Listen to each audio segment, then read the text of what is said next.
हम बतला चुके हैं कि आर्य बहुत से मुल्कों में फैल गए और जो कुछ भी उनके जवान थे उसे अपने साथ लेते गए। लेकिन तरह तरह की आबो हवा और तरह तरह की हालातों ने आर्यों की बड़ी बड़ी जातियों में बहुत फ़र्क पैदा कर दिया। हर एक जाति अपने ही ढंग पर बदलती गई और उसकी आदतें और रस्में भी बदलती गई।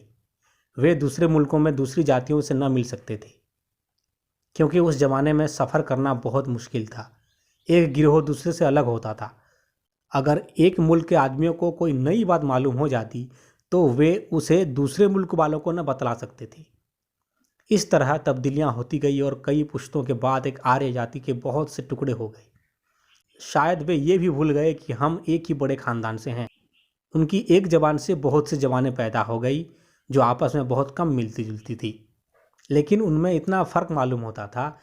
उनमें बहुत शब्द एक ही थे और कई दूसरी बातें भी मिलती जुलती थी। आज हज़ारों साल के बाद भी हमें तरह तरह की भाषाओं में एक ही शब्द मिलते हैं।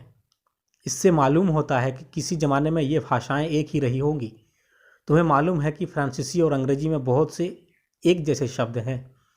दो बहुत घरेलू और मामूली शब्द ले लो, फादर और मदर। हिंदी और संस्कृत में ये शब्द पिता और माता है। लैटिन में वे पेटर और मेटर हैं। यूनान में पेटर और मीटर हैं। जर्मन में फोटर और मुत्तार हैं। फ्रांसीसी में पैर और मैर, और इसी तरह और ज़बानों में भी। ये शब्द आपस में कितने मिलते जुलते हैं। भाई बहनों की तरह उनकी सूरतें कितनी समान है।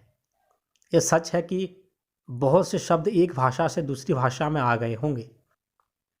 हिंदी ने बहुत से शब्द अंग्रेजी से लिए हैं और अंग्रेजी ने भी कुछ शब्द हिंदी से लिए हैं, लेकिन फादर और मदर इस तरह कभी न लिए गए होंगे।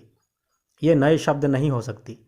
शुरू शुरू में जब लोगों ने एक दूसरे से बात करनी सीखी तो उस वक्त माँ बाप तो थे ही, उनके लिए शब्द भी बन गए। इसलिए हम कह सकते हैं कि ये शब्द बाहर से नहीं आए, वे एक ही पुरखे या एक ही ख़ानदान से निकले होंगे। और इससे हमें मालूम हो सकता है कि जो कौमें आज दूर दूर के मुल्कों में रहती हैं और भिन्न भिन्न भाषाएं बोलती हैं, वे सब किसी ज़माने में एक ही बड़े ख़ानदान की ही रही होंगी। तुमने देख लिया ना कि जवानों का सीखना कितना दिलचस्प है और उससे हमें कितनी बातें मालूम होती है। अगर हम 3-4 ज़बानें जान जाएं तो और ज़बानों का सीखना आसान हो जाता है। तुमने ये भी देख लिया कि बहुत से आदमी जो अब दूर दूर मुल्कों में एक दूसरे से अलग रहते हैं, किसी ज़माने में एक ही कौम के थे। तब से हम में बहुत फ़र्क हो गया है और हम अपने पुराने पुराने रिश्ते भूल गए हैं। हर एक मुल्क के आदमी ख्याल करते हैं कि हम ही सबसे अच्छे और अक्लमंद हैं और दूसरी जातें हमसे घटिया हैं। अंग्रेज़ ख्याल करते हैं कि वो और उसका मुल्क सबसे अच्छा है। फ्रांसीसी को अपने मुल्क और सभी फ्रांसीसी चीज़ों पर घमंड है। जर्मन और इटालियन अपने मुल्कों को सबसे ऊंचा समझते हैं और बहुत से हिंदुस्तानियों का ख्याल है कि हिंदुस्तान बहुत सी बातों में सारी दुनिया से बढ़ा हुआ है। ये सब डींग है। हर एक आदमी अपने को और अपने मुल्क को अच्छा समझता है, लेकिन दरअसल कोई ऐसा आदमी नहीं है जिसमें कुछ ऐब और कुछ हुनर ना हो। इसी तरह कोई ऐसा मुल्क नहीं है जिसमें कुछ बातें अच्छी और कुछ बुरी ना हो। हमें जहाँ कहीं अच्छी बात मिले उसे ले लेना चाहिए और बुराई जहाँ कहीं हो उसे दूर कर देना चाहिए। हमको तो अपने मुल्क हिंदुस्तान की ही सबसे ज़्यादा फिक्र है।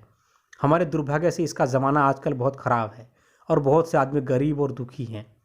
उन्हें अपनी ज़िंदगी में कोई खुशी नहीं है। हमें इसका पता लगाना है कि हम उन्हें कैसे सुखी बना सकते हैं। ये देखना है कि हमारे रस्म रिवाज में क्या खूबियाँ हैं और उनको बचाने की कोशिश करना है। जो बुराइयाँ हैं उन्हें दूर करना है। अगर हमें दूसरे मुल्कों में कोई अच्छी बात मिले तो उसे ज़रूर ले लेनी चाहिए। हम हिंदुस्तानी हैं और हमें हिंदुस्तान में रहना और उसी की भलाई के लिए काम करना है, लेकिन हमें ये भी ना भूलना चाहिए कि दुनिया के और हिस्सों के रहने वाले हमारे रिश्तेदार और कुटुंबी हैं। क्या ही अच्छी बात होगी अगर दुनिया के सभी आदमी खुश और सुखी होती। हमें कोशिश करनी चाहिए कि सारी दुनिया ऐसी हो जाए जहां लोग चैन से रह सकें।